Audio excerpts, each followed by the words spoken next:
Hi everyone and welcome back to the channel. Today we are taking a closer look at the Corsair M75 wireless gaming mouse. This mouse is designed for right and left-handed people, but can this mouse be your first choice when gaming? Well, let's find out.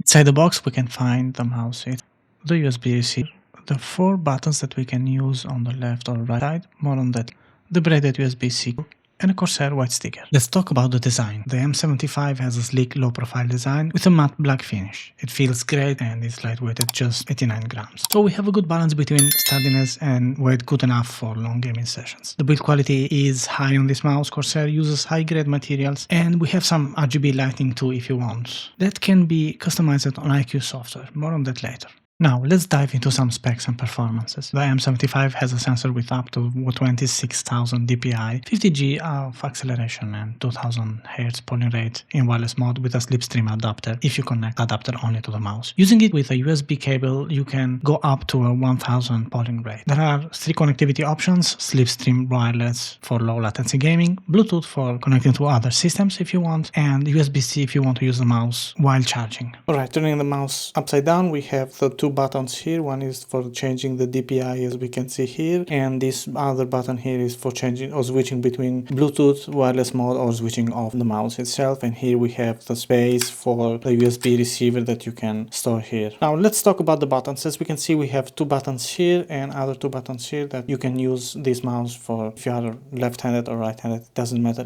As we can see here, also from the shape, the mouse is fitted for both uses. So here we have the 2 buttons that you can. These are magnetic buttons that you can change with these, let's say dummy buttons here that we have here, and you can simply just push here and remove the buttons. I didn't find this kind of removing the buttons mechanism pretty easy to change and to remove the buttons, but it is what it is. So you can use one of these dummy buttons just to push it like so and then remove it, and then you can install these dummy buttons. What this button does is that if you don't have that space, as we can see here, we don't have that space for pressing the button and accidentally pressing the button and trigger one actions.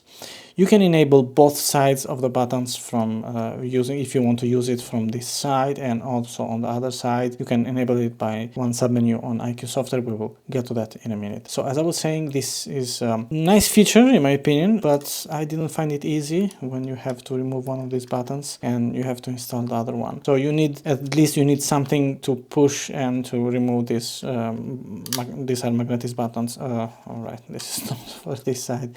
This is for the other side. I should have one of these buttons here. I believe it is. Alright, so this is the, let's say, the dummy button here. Let me put back one of the normal buttons. As we can see here, this is the normal button, and this is, let's say, the dummy button. You can press it anyway, but doesn't have that kind of shape that you can press it easily. So you can still press it accidentally if you wish, but anyway, as we can see here, if you put your hands and your fingers here, so you have to really go there and push for that button. So as we can see, you can be able to remove it as so, the normal button, but this one it's basically impossible, more or less. So yeah, that's it. Let's talk battery life. Corsair claims up to 210 hours of using Bluetooth with RGB off and around 105 hours on slipstream wireless with RGB off. In my testing, there is 10% less on those values. A full charge take about 2 hours, something less via USB Type-C. Alright guys, here we have iCue open with a submenu on the mouse. As we can see here, we have some settings to change. Starting from lighting effects, we can click on lighting effects and then we can change layers, we can add layers and so on. We can choose between presets, we can choose between colors with custom colors and so on. So you have plenty of options here. We have the key assignments here. The only thing we cannot change is the left click. Then you can assign to all the other buttons, right back, right forward, left, middle and so on. You can assign to those buttons different actions. For example, example, you can remap to certain key combinations on your keyboard. You can also launch some macros, you can launch an app, or you can play media or pause media, whatever you want to do. And here we have the DPI settings. You can click here and you can change up to 26,000 DPI, of course, but if you do that, the mouse is going to act really crazy. So this is something particular. I don't believe all people are going to use 26,000 DPI. I will set mine to 1600 DPI. Usually I'm okay with this value here. You can find your own and you can type here the value that you prefer the most. Then you can set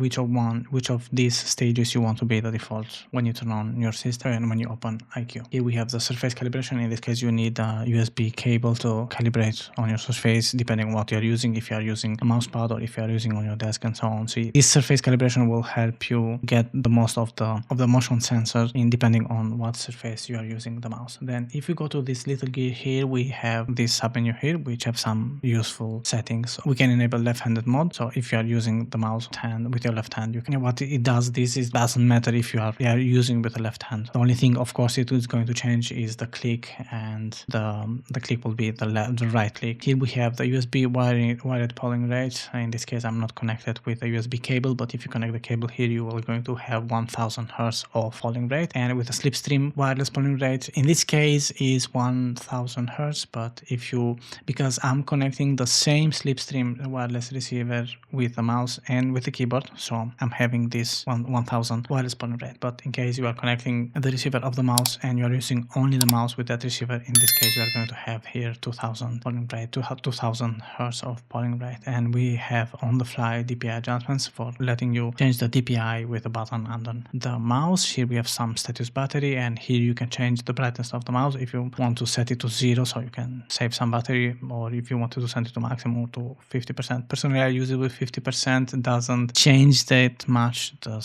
battery life, more or less, and it's not that too much brightness and not going to disturb anyway if you are gaming in dark rooms and so on. So here we have also the sleep mode. If you want the mouse to go in sleep mode after 15 minutes, here we have some power saving mode, motion saving, power saving. If you want the mouse to be saving power on, if you are running low on battery, then you want the mouse to go in power save. And here, if you want some tutorials on how to use the buttons on the mouse and so on, here we have the multi-point status, which is the connection with different devices with the same slipstream receiver. And here we have lift height, which is related to the surface calibration. In this case, mine is calibrated, so if you are not having calibrated anyhow, you can use low, medium or high. We have 3 submenus here. I prefer personally to calibrate it anyway depending on my mouse pad or my movement on my hand. You can start trying medium if that fits your moving on your desk. And here we have the button response optimization, which can be useful in certain scenarios. You have to try this. If you enable this submenu here with this button optimization, response optimization, you have to try if the buttons are responding the way you want them to respond, with faster than